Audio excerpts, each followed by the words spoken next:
welcome to today's deep dive. Yeah. We're going to be talking about chronic illnesses. Okay.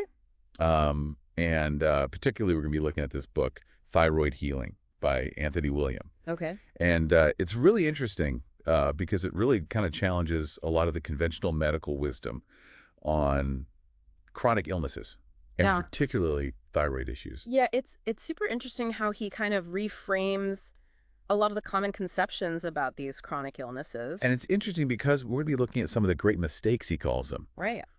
about how we think about chronic illnesses and thyroid in particular.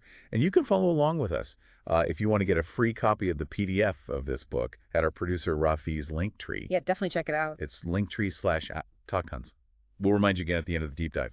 But Yeah, let's jump in. I'm excited to talk about this. yeah, so one of the most mind-blowing ideas in this book is that the Epstein-Barr virus, Right. you know, the one that Mhm. causes mono, right? Yeah, Could be behind way more than just that initial infection. totally. And most people think you get mono once you get over it, and then it's done. Right, you're good.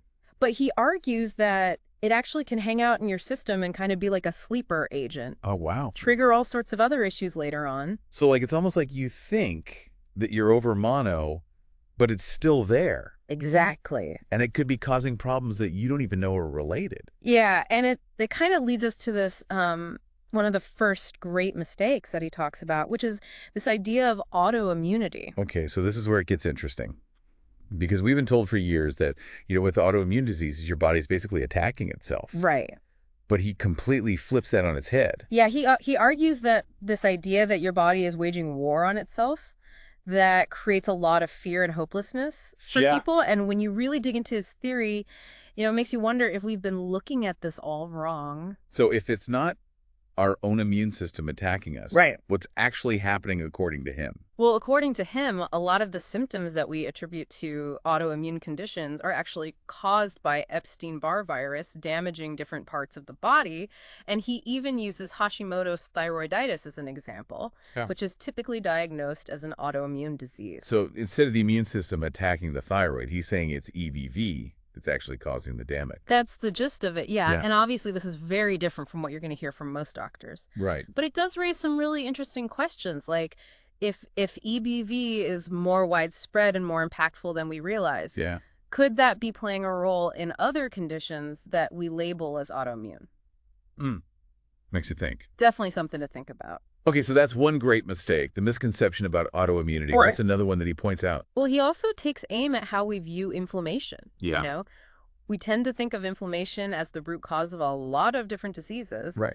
But he says that's like focusing on the smoke without addressing the fire. So he's saying inflammation is more of a symptom than a cause. Exactly. It's the body's way of signaling that something's wrong. Right. But it doesn't tell us what's actually causing the problem in the first place. So it's like if your house is on fire, you wouldn't just stand there and try to fan away the smoke. You would go try to find the source of the fire and put it out. Exactly. And according to William, in many cases, that fire could be, you guessed it, Epstein-Barr virus.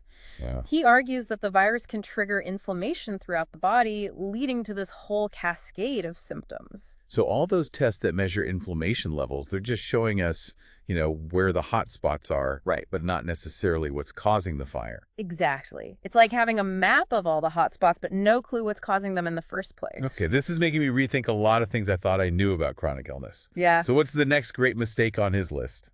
Well, he also kind of pushes back against this idea that our genes are the main drivers of chronic illness. Now, he doesn't deny that genetics play a role, but he thinks we way overestimate their influence. So you're saying it's not all in our DNA, like we're not necessarily doomed to develop certain conditions just because our parents or grandparents had them. Well, his argument is that our environment and lifestyle choices have a much bigger impact than we might realize. Okay. And he points to things like toxic heavy metals, pesticides, radiation, even stress as major contributors Well- to chronic illness. So basically he's saying we have more control over our health than we think. That's the empowering message here. While we may inherit some predispositions, Sure. he believes we have the power to influence our health outcomes through the choices we make. This is starting to sound a lot less like a life sentence and a lot more like a choose-your-own-adventure story. Exactly. And that's a much more hopeful way, I think, to approach chronic illness. Absolutely. It makes you feel like you're not just a passenger in the car, but you can Yeah. actually steer the wheel. Right. But if our genes aren't the main culprit and EBV is potentially hiding out in the background, what does that mean for how we treat these conditions? That's a great question, and one that we'll start to unpack in the next part of our deep dive. We'll explore some of the specific solutions and strategies that he suggests for addressing these root causes of chronic illness and how we can really regain control of our health. Okay, sounds good. I'm intrigued. Yeah. We'll be right back after a short break. Okay, so we've been talking about these great mistakes Right. that Anthony William lays out in his book, Thyroid Healing. Yeah. And, we talked about how he challenges the idea of our bodies attacking themselves, Yeah. reframing inflammation as a symptom, not a cause, Right. and the power of our genes. Mhm. So it's a lot to process. It is a lot. It Sure. is. But I think it's important to consider, alternative perspectives, especially when it comes to these chronic illnesses that conventional medicine hasn't really fully figured out yet. Absolutely. And that's what I really like about this book, is that he doesn't just point out the problems, he actually offers solutions. Right. He's not just doom and gloom. Yeah. So let's get into that. So what does he suggest we actually do to combat UDV and support thyroid health? Well, one of the cornerstones of his approach is diet. Okay. He's a huge advocate for fruits and vegetables. Makes sense. He claims they have antiviral properties that can actually help fight EBV. Okay, so load up on the produce aisle. What about viral load tests, though? That's interesting. He actually cautions against putting too much stock in those. Okay. He believes that EBV can hide in certain parts of the body where those tests can't detect it. So even if you get a negative test result, It doesn't necessarily mean you're in the clear. you could still have it. Exactly. And that's why he really emphasizes focusing on overall immune support and creating an environment in your body where EDV just can't thrive. So it's more about just kind of boosting your defenses than it is about trying to, pinpoint the exact location of it. Right. Okay, but what about specific foods? I mean, obviously fruits and veggies, that's great. Yeah. But does he have any other specific recommendations? Yeah. He does. He has a whole list of foods he considers to be especially beneficial for fighting EBV. Okay, like what? Well, for example, he's a huge fan of wild blueberries. Oh, okay. He says they're packed with antioxidants and they have powerful antiviral properties. Okay. He also loves celery juice. Celery juice. He claims that it helps cleanse the liver and flush out toxins. Interesting.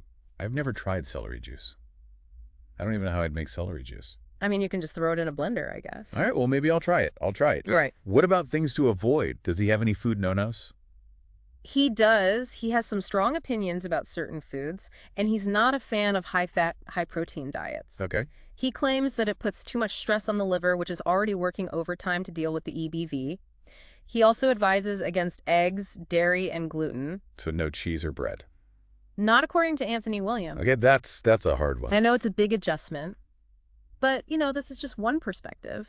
And it's always important to talk to your doctor or registered dietitian before making any drastic changes to your diet. Of course. Yeah.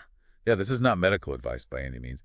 It's interesting, though, to think about how, certain foods might be affecting us in ways that we don't even realize. Right. It's about tuning into your body and paying attention to how you feel after you eat certain things. Sure. He also stresses listening to your intuition, Yeah. not just blindly following someone else's advice, even his own. That's always good advice. Yeah. Okay, so we've talked about diet. What about other lifestyle factors? Mhm. Does he mention anything else that can impact thyroid health?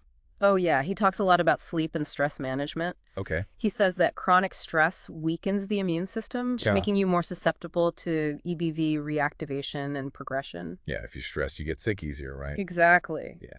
And on the flip side, getting enough restful sleep is crucial for allowing your body to heal and repair itself. Yeah. He suggests things like meditation yoga, spending time in nature as ways to kind of reduce stress and promote relaxation. It's all about that mind-body connection. Yeah, exactly. He sees the body as an interconnected system, not just a collection of separate parts. And, he believes that true healing really requires addressing all aspects of our being. So like a holistic approach. Exactly. Physical, emotional, even spiritual. Okay, so I've got diet, sleep, stress management. Anything else? Well, he also talks about addressing any underlying nutritional deficiencies. Okay. He believes that a lot of chronic illnesses, including thyroid disorders, are exacerbated by just a lack of certain key nutrients. So like vitamins and minerals? Yeah. But he goes a little beyond just the basic ones that most people are familiar with. Oh, like what? For example, he talks a lot about the importance of zinc for thyroid health. Uh, He claims that zinc deficiency is super common, okay. and it can impair thyroid function in a number of ways. Interesting. I hadn't really thought about zinc before in Mm. relation to thyroid health. But does he suggest specific supplements to address these deficiencies? He does. He does mention specific supplements. But he stresses that it's important to work with a healthcare professional Sure. to determine which ones are right for you. And he also cautions against megadosing on supplements. Okay. He thinks it's better to get nutrients from whole foods whenever possible. Right. Get it from the source. Exactly. And he even warns that taking certain supplements can backfire and make things worse if they're not properly balanced. So it's all about finding what works for you, Yeah, it's about personalized care. not just a one-size-fits-all kind of thing. Exactly. He encourages people to become active participants in their healing journey, to listen to their bodies, and to work with practitioners who are aligned with this more holistic approach. So it's about empowerment, Exactly. not just blindly following a protocol. Right. Okay, so we covered a lot of ground here. Mm-hmm. What are some of the key takeaways that you think listeners should walk away with from this discussion? Well, I think one of the biggest takeaways is that, there might be more to the story when it comes to chronic illnesses than we've been led to believe. Yeah. And William, he challenges us to question conventional wisdom and consider alternative explanations, particularly the role of EBV. And his theories may be controversial, but Yeah. I think the most important thing is that he offers hope. Yeah. He's showing that we're not just victims of our genes or our diagnoses, and that we have the power to influence our health Absolutely. through the choices we make. And he gives us, a whole toolbox of strategies to work with, from diet and lifestyle changes to targeted supplementation. So even if you don't agree with everything he says, Okay. I think there's still a lot of valuable information and food for thought in thyroid healing. Definitely. It's a very thought-provoking read, and it might just change the way you think about your own health journey. Absolutely. Mm. Okay, so that wraps up part 2 of our deep dive. We'll be right back with part 3 after a short break. Okay, so we really went deep on Anthony Williams' book, Thyroid Healing. Yeah, we did. And we explored his perspective on EDV Right. and, challenged conventional wisdom on autoimmunity and inflammation and the power of our genes. Yeah, all that stuff. But, this book is more than just a critique of traditional medicine. It is. It's really like a call to action. Absolutely. It's about empowering ourselves to take control of our health, Yeah. to become active participants in our healing. To understand, how complex our bodies are. Mm. And, not just accept a diagnosis, but dig deeper Right, ask questions. and ask those tough questions. Yeah. So as we kind of wrap up this deep dive, let's zoom out a little bit. Okay. If EBV is as prevalent and influential as William suggests, what does that mean for how we approach healthcare? Yeah, that's the big question, isn't it? Yeah. If we're potentially misdiagnosing or overlooking the role of EBV in so many conditions, Right. are we really addressing the root cause? It makes you think about all those people out there struggling, Right. and they could be on this whole wrong treatment path. Yeah, because the connection to EBV was never made. Right. And it raises the question of responsibility for, both individuals and the medical community. Right. As individuals, we need to educate ourselves, to advocate for our health, Yeah. and find practitioners that are open to, these ideas. Absolutely. And for the medical community, there's a responsibility to stay open to new research, to question these long-held assumptions, and to consider alternative explanations for things. Right. It's about going beyond just symptoms and embracing a more holistic and individual kind of model of care. Exactly. So what do you think, listener? Where do you stand on all of this? Yeah. Maybe you're feeling validated, like things are making sense. Yeah, finally. Or maybe you're feeling skeptical, Right. questioning Williams' claims. Yeah. But either way, we hope this deep dive has made you curious, Definitely. to think critically, Yeah. and to be more proactive about your health. Because ultimately, your health is your own. Yes, it is. And it's up to you to advocate for yourself. Right. Seek out information and make the choices that support you in healing.